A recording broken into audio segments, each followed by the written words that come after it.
Assalamualaikum warahmatullahi wabarakatuh. Pemirsa Kamus Suka TV dimanapun Anda berada, kita berjumpa lagi. Kita akan bercerita tentang kearifan dan nilai-nilai budaya. Pada episode kali ini kita akan berbicara tentang Hasanah Nusantara dalam bidang agama, lebih spesifik dalam bidang hadis. Sebagai mukaddimah, saya pernah menulis buah buku hasil dari penelitian saya waktu itu tentang perawi hadis Indonesia. Ini bukunya seperti ini. Nah, melalui buku ini pada episode kali ini saya akan bercerita lebih lanjut tentang perawi Indonesia yang ada di dalam sebuah kitab karya Syekh Yasin Al-Fadani. Ini jadi Syekh Yasin Al-Fadani itu seorang ulama hadis atau yang biasa kita kenal, atau ulama orang-orang pesantren biasa kenal sebagai mendapat julukan musnidud dunia atau ahli sanad di dunia, orang yang paling alim dalam bidang hadis, dalam bidang kajian hadis di abad 20. Nah, tapi kita sebelum jauh ke sana, terlebih dahulu kita pelan-pelan berangkat dari bukunya, yaitu dari pendahuluan, dari bab 1, bab 2, bab 3, sehingga nanti kita bisa memberikan sajian berepisode-episode tentang buku saya ini yang berjudul Perawi Indonesia dalam kitab Al-Arbaun Al-Buldaniyah karya Syekh Yasin Al-Fadani. Jadi karya buku saya ini berbicara spesifik tentang kitab Arba'in. Maka sebelum kita melangkah jauh ke pembahasan selanjutnya,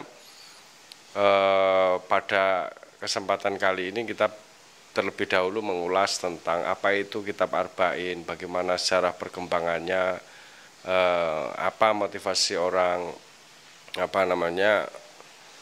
menulis kitab Arba'in dan lain sebagainya. Dan sebagai informasi saja bahwa apa yang saya sampaikan ini sudah saya posting di website saya di www.kamusuka.id.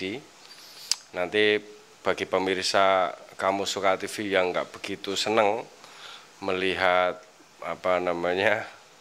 wajah saya, bosan mendengarkan cerita saya di channel YouTube, bisa mengaksesnya di website Kamusuka.id.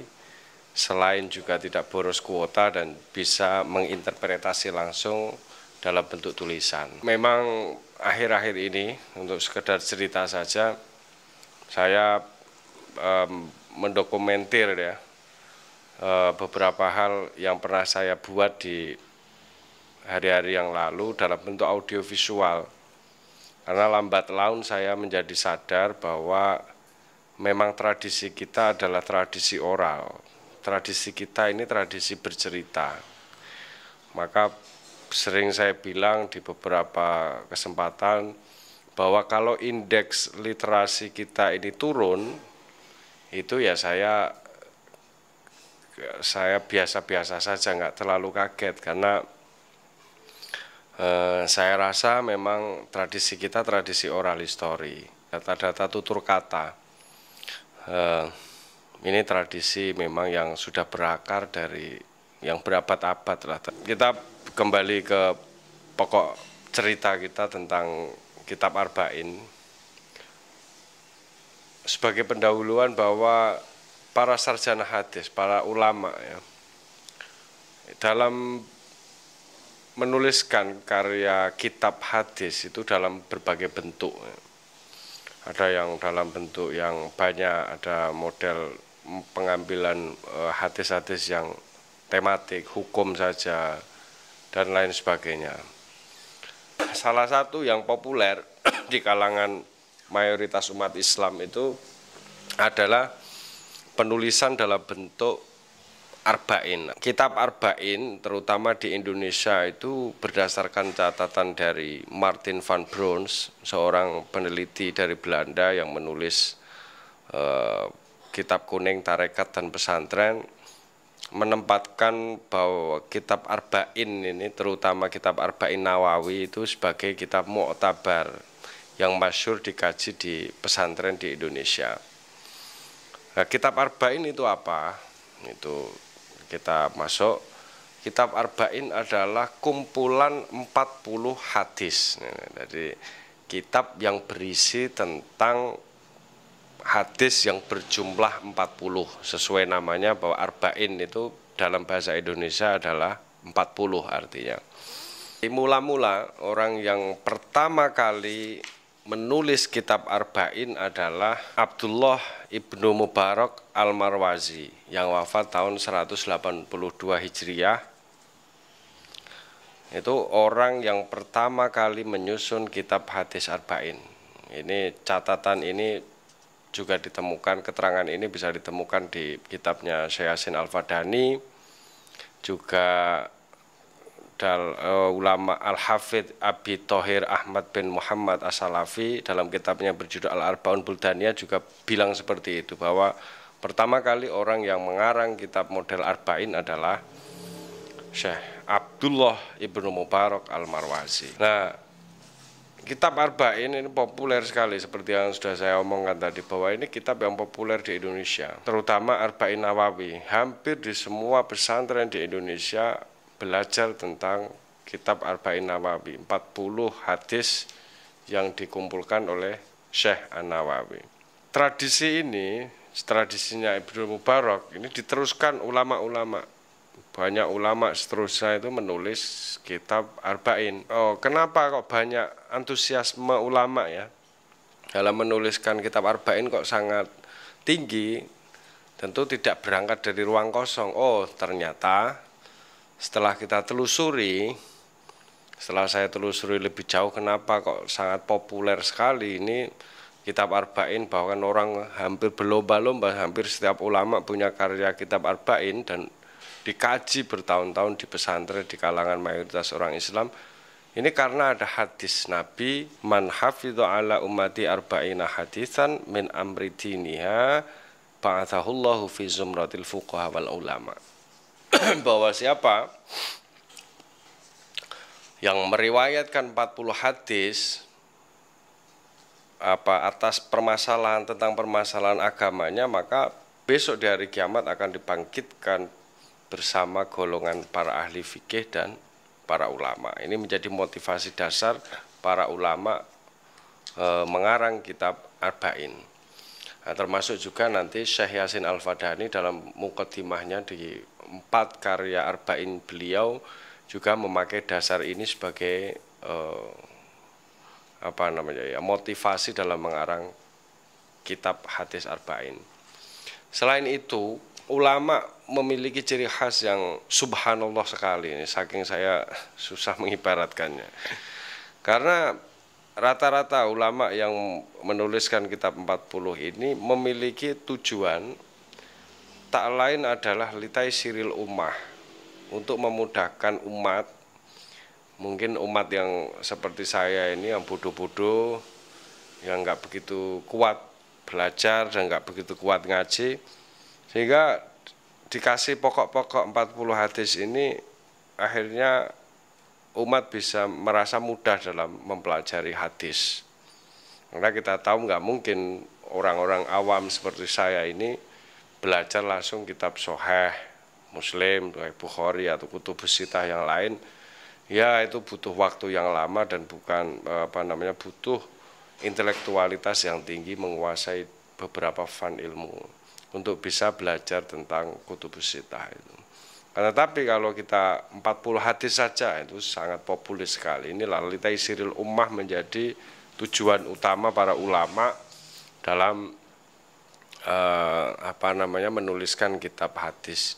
Di saat yang sama mungkin juga dalam rangka membumikan hadis. Ini kecerdikan yang luar biasa sekali bagi saya dari para ulama ya, para kiai, para pengarang kitab, para mu'alif itu dalam menyiasati agar cahaya Nabi, ajaran-ajaran Nabi bisa masuk ke semua lapisan masyarakat termasuk yang awam-awam ini. Litai siril ummah menjadi tujuan utama dalam menulis karya hadis. Nah, ini salah satu ulama Indonesia ya. Saya rasa yang sangat monumental sekali adalah Syekh Yasin Al-Fadani. Beliau menulis banyak kitab, ada puluhan kitab yang dikarang dan juga menaruh perhatian besar dalam bidang penulisan kitab hadis arba'in. Yang menjadi kajian saya waktu itu adalah satu kitab saja, yaitu Al-Arba'un Al-Buldaniyah, Arba'una haditsan an arba'ina syekhon min arba'ina buldan. Jadi kumpulan 40 hadis dari 40 guru dari 40 negara. Ini Syekh Yasin Al-Fadani. Ada kitabnya yang lain yang berjudul Al-Arba'una haditsan an arba'ina syekhon min arba'ina kitab. Jadi 40 hadis dari 40 guru dan dari 40 kitab. Nah, ini kalau saya Al-Arba'un Al-Buldaniyah dari 40 negara. Kenapa saya milih ini? Karena ini adalah semacam legasi Syekh Yasin Al-Fadani bahwa beliau pantas ya, sangat pantas menyandang gelar Musnidud Dunya. Karena dengan beliau mengembara ke 40 negara, beliau bisa mendapatkan banyak guru di situ. Jadi ini sebuah legasi Syekh Yasin Al-Fadani dalam bidang kajian hadis bahwa beliau layak menyandang sebagai Musnidud Dunya karena pengembaraan intelektual beliau lintas negara, lintas guru sampai 40 guru dan 40 negara. Ini tentu pencapaian yang luar biasa yang mungkin pasca Syekh Yasin Al-Fadani kita akan sulit menemukan padanannya ya. Nah, di Indonesia sendiri seperti yang saya sedikit sebutkan tadi, kitab arba'in, kitab model arba'in ini sangat populer di kalangan pesantren.